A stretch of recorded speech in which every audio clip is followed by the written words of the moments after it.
विद्यार्थी मित्रांनो, सह्याद्री ट्युटोरियल्स मध्ये तुमचं स्वागत आहे. मी अगोदर एक्सप्लेन करतोय, की ही जी आपली सीरीज आहे त्याचं चौथं लेक्चर सुरू आहे.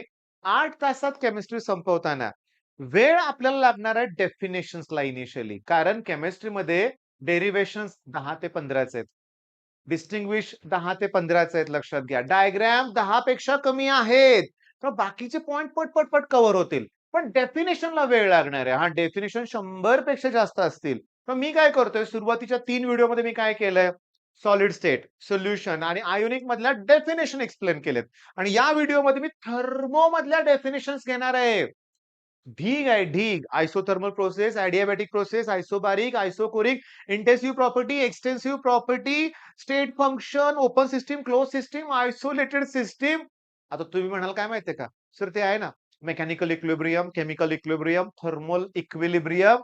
पण ते जे 3 डेफिनेशन आहेत त्या फिजिक्स मध्ये आहेत बरं का लक्षात घ्या. फिजिक्स मध्ये पण थर्मोडायनामिक्स आहे, केमिस्ट्री मध्ये पण आहे. बरं मग आता केवढ्या डेफिनेशन सांगितल्या. सगळ्या आपल्याला एक्सप्लेन करायच्या आहेत पण थांबा. एक पार्ट राहिलेला आहे. कमेंट करून सांगा बघू रे. बघा मी तुम्हाला सांगतो काय माझी कुठली डेफिनेशन्स राहिले सांगणार आहे मी. थर्मोडायनामिक्स मध्ये मी जे आता तोंडी पट सांगितलं ना, system, surrounding, boundary, system, surrounding, boundary, open system, close system, isolated system, intensive property, extensive property, isobaric, isochoric म्हणजे 10-15 डेफिनेशन मी सांगितल्या मगाशी. पण मी राहिलो सांगायला एन्थाल्पी. कोणती डेफिनेशन?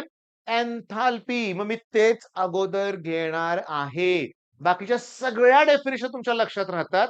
पण enthalpy of sublimation, enthalpy of vaporization, enthalpy of fusion, enthalpy of atomization, enthalpy of ionization असेल, bond enthalpy असेल, एन्थाल्पी ऑफ रिएक्शन असेल, एन्थाल्पी ऑफ कंबशन असेल, एन्थाल्पी ऑफ फॉर्मेशन असेल.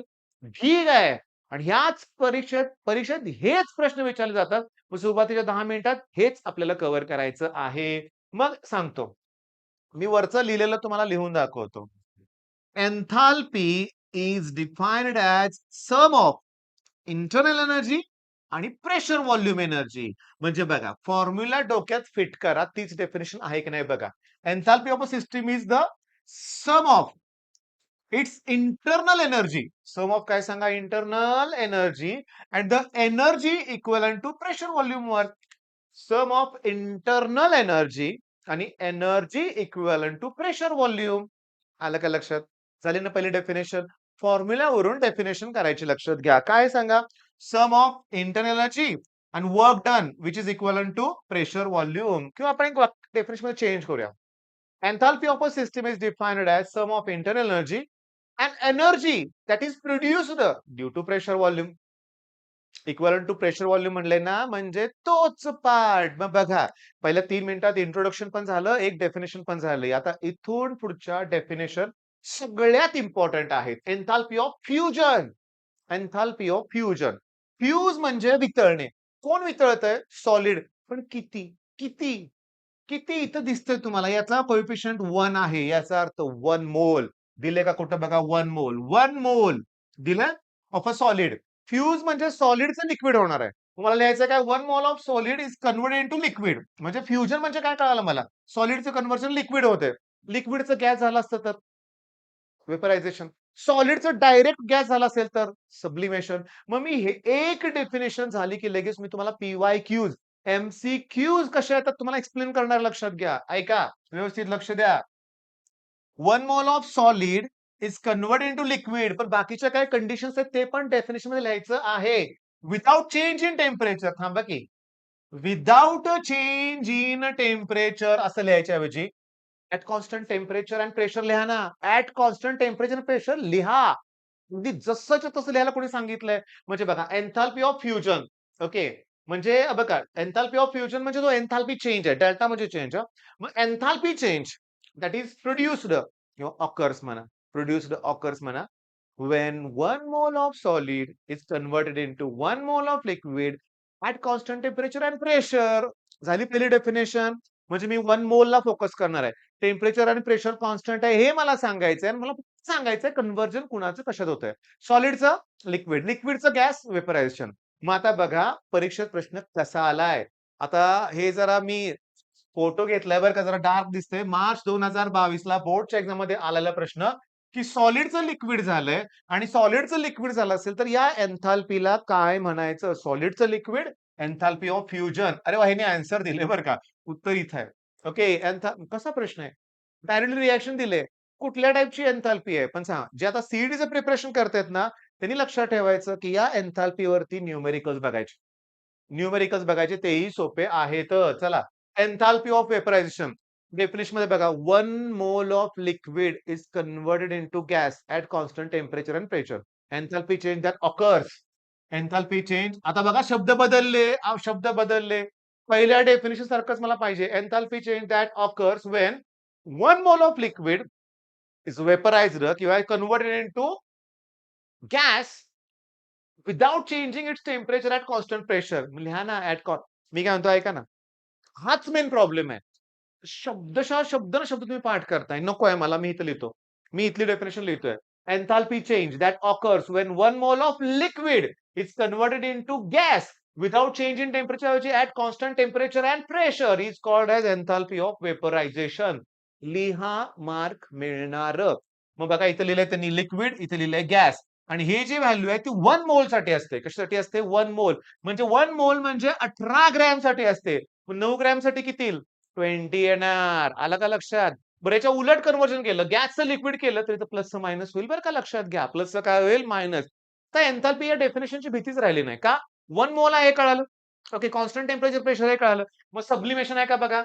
Enthalpy change for the conversion of 1. आता इथं तिसऱ्यांदा, पहिल्यांदा म्हणले दॅट ऑकर्स, नंतर म्हणले अकपनिंग, तिसऱ्यांदा चेंज केलं डेफिनेशन मध्ये. पण सांगतो आपण पहिल्यासारखीच डेफिनेशन लिहा. तर सगळ्यात महत्वाचं, 1 mole of solid is directly converted into vapour at constant. आता इथं कसं वापरलंय बघा, at constant temperature and pressure. लिहा ना. म्हणजे एन्थाल्पीच्या या 3 डेफिनेशन मध्ये at constant temperature and pressure आपल्याला लिहायचं आहे, लक्षात घ्या. सॉलिडचं डायरेक्टली गॅस झालंय. मग हे सब्लिमेशन आहे. मग ही आहे enthalpy change that occurs when 1 mole of solid is directly converted into vapor at constant temperature and pressure is known as enthalpy of sublimation. लक्षात राहिले आता. आता पुढच्या डेफिनेशन, आयोनायझेशन. आता हे थोडंसं वेगळं आहे. या याच्यातून इलेक्ट्रॉन रिमूव्ह केलाय बघा. मग त्याचा आयन तयार होतोय.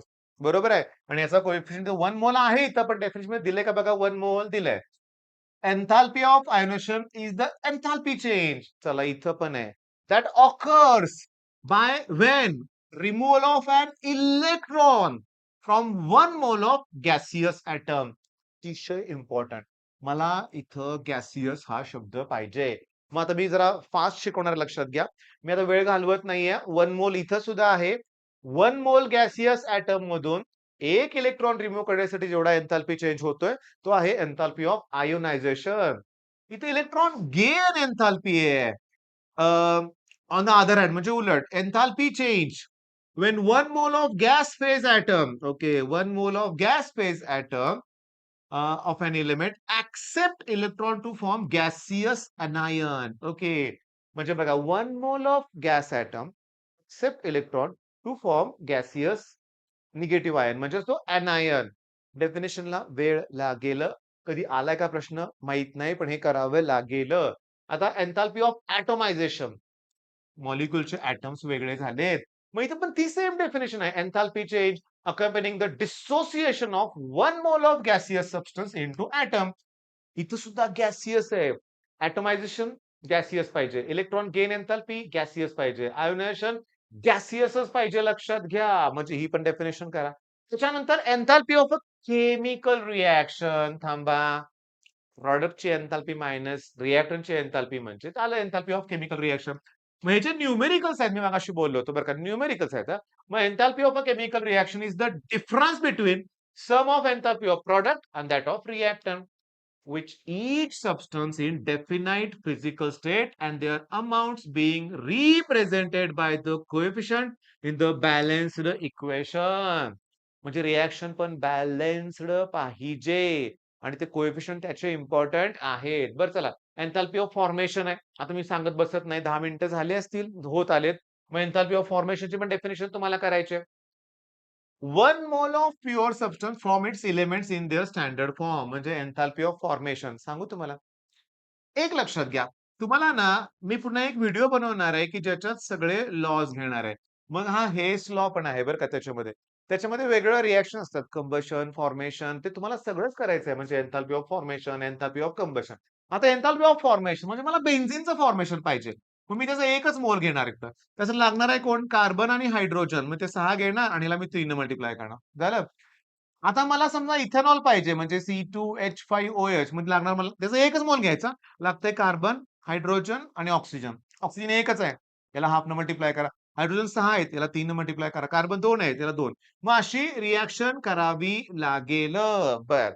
आता enthalpy of combustion obviously oxidise होणार ना. कंबशनसाठी ऑक्सिजनची गरज आहे ना. आणि हेस लॉच्या वेळेस मी सांगतो YouTubeवर ना हेस लॉ आणि सह्याद्री ट्युटोरियल्स असं सर्च केल्यावर 3 वर्षापूर्वीचा एक व्हिडिओ दिसेल माझा 3-4 वर्षापूर्वीचा. अर्ध्या तासापेक्षा थोडासा कमी वेळेचा आहे. सगळे न्यूमेरिकल्स घेतलेत लक्षात घ्या आणि एकदम छान आहे बरं का. बरं enthalpy of combustion is the standard enthalpy change accompanying a reaction in which 1 mole of the substance in the standard state is completely oxidized. म्हणजे तुम्हाला कुणाचं कंबशन करायचं आहे? बेन्झीनचं कंबशन करायचं आहे. तर त्याचा एकच मोल घ्यायचा आहे. प्लस त्याची रिएक्शन ऑक्सिजन. कंबशनचे प्रॉडक्ट ठरलेत CO2 आणि H2O. 6 कार्बन आहेत. 6 न मल्टिप्लाय करा. हायड्रोजन 6 आहेत. 3 न मल्टिप्लाय करा. हे 6 2 12 प्लस 3 15 ऑक्सिजन झाले. 15/2 न मल्टिप्लाय करा. मग ही रिएक्शन मिळाली. हा कम्प्लिटली ऑक्सिडाइज झाला आणि इथं जी डेल्टा H ची व्हॅल्यू मिळेल, जेव्हा कशा रिएक्शन मध्ये द्यायच्या ना डेल्टा H व्हॅल्यू, मग इथं जी डेल्टा H व्हॅल्यू ते देतील तुम्हाला, ती असणार आहे एन्थाल्पी ऑफ कंबशन. बरं, आता इथं सुद्धा सांगतो बॉन्ड एन्थाल्पी. आता सगळ्यात महत्वाचं बॉन्ड एन्थाल्पीला ना प्रॉडक्ट मायनस रिएक्टंट का रिएक्टंट मायनस प्रॉडक्ट कॉमेंटमध्ये सांगा मला.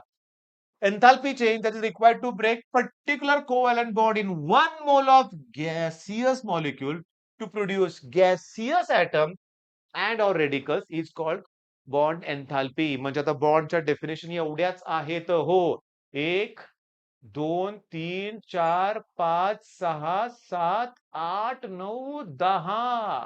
10 आणि ह्याच डेफिनेशन मुलांच्याकडून केल्या जात नाहीत. इझी गोष्टी करतो आपण आणि मग वाय लर्न सारखं ऍप्लिकेशन काढून बघाल ना, पीवायक्यूज बघाल तर एन्थाल्पी वरती जास्त प्रश्न दिसतील तुम्हाला. एन्थाल्पीच्या डेफिनेशन तुम्हाला जास्त दिसतील. आता हे सोपं आहे. जी डिपेंड आहे ती एक्सटेन्सिव्ह. जसं ए, बी, सी, डी, ई. म्हणून मी डी लिहिलंय अगोदर. डिपेंड बघा. A property which depends on the amount of matter present in a system is called extensive. आणि जी डिपेंड नाहीये ती इंटेन्सिव्ह प्रॉपर्टी. साधं लॉजिक आहे मी तुम्हाला सांगतो. intensive property. The property which is independent on the amount of matter in the system is called intensive property. बघा मास मॅटरवर depend आहे, volume internal सगळं डिपेंड आहे. म्हणजे डिपेंड नाही आहेत त्या गोष्टी इथं खाली दिल्यात लक्षात घ्या. Melting point, boiling point. पाण्याचा बॉइलिंग पॉइंट 100 डिग्री सेल्सिअस आहे. तुम्ही 1 लिटर पाणी घ्या, बादलीभर घ्या, नाहीतर मोठा 1000 लिटर घ्या. बॉइलिंग पॉइंट 100च राहणार आहे. तो अमाउंट ऑफ मॅटरवर डिपेंड नाहीये. नाहीये म्हटल्यावरती इंटेन्सिव्ह. अरे ढिगानं प्रश्न आहेत. तुम्ही मार्क्स ॲप्लिकेशन घ्या, ब्रह्मास्त्र पुस्तक ओपन करा किंवा कुठलंही पीवायक्यूचं बुक घ्या. तुम्हाला त्याच्यात शोधायचे आहेत इंटेन्सिव्ह आणि एक्सटेन्सिव्ह आत्ता प्रश्न करायचे आहेत. ओके. आणि त्यानंतर मी तुम्हाला सांगतो हे आपले ठरलेल्या definition. State function, isothermal process temperature constant, isobaric pressure constant, isochoric volume constant. Part of the universe which is under thermodynamic consideration is called system. System सोडून जो पार्ट असेल तो सराउंडिंग. दोघांना सेपरेट करणं लाईन असेल ती बाउंड्री. मॅटर आणि energy दोन्ही एक्सचेंज होत असेल तर ओपन सिस्टीम. एनर्जी एक्सचेंज होते. मॅटर आतच राहतोय क्लोज सिस्टीम. दोघेही एक्सचेंज होत नाही तर ती आयसोलेटेड सिस्टीम. आणि तुम्हाला सांगतो ॲडियाबॅटिक प्रोसेसमध्ये हीट एंटर होत नाही, बाहेर पडत नाही. ॲडियाबॅटिक मध्ये सिस्टम इज थर्मली आयसोलेटेड असते. मग एवढ्या डेफिनेशन्स आहेत की ज्या तुम्हाला करायच्या आहेत. तर मी तुम्हाला सांगू का? ओके, अतिशय इम्पॉर्टंट झालंय आपल्या लक्षात घ्या. थर्मोडायनामिक्सच्या डेफिनेशन झालेले आहेत. आता इलेक्ट्रोकेमिस्ट्री आणि केमिकल कायनेटिक्स या 2 टॉपिकच्या डेफिनेशन मी नेक्स्ट लेक्चरमध्येच तुम्हाला प्रोव्हाईड करेन. पण तुम्हाला काय करायचंय? एक डेफिनेशनची मोठी लिस्ट तयार करायची आहे. थर्मोमध्ये आहेत भरपूर डेफिनेशन. त्याचबरोबर सोल्युशनमध्ये आहेत. जास्त सोल्युशनमध्ये आहेत, थर्मोमध्ये आहेत. सॉलिड स्टेटमध्ये पण आहेत. आयसोमॉर्फिझम, पॉलिमॉर्फिझम हा डेफिनेशन्स आहेत. त्याच्यानंतर तुम्हाला सांगतो डेफिनेशनचा पार्ट कंप्लीट करा. ऑर्गॅनिक मधल्या डेफिनेशन सुद्धा मी तुम्हाला देणार आहे. चला मग हा पार्ट कंप्लीट करा. All the best.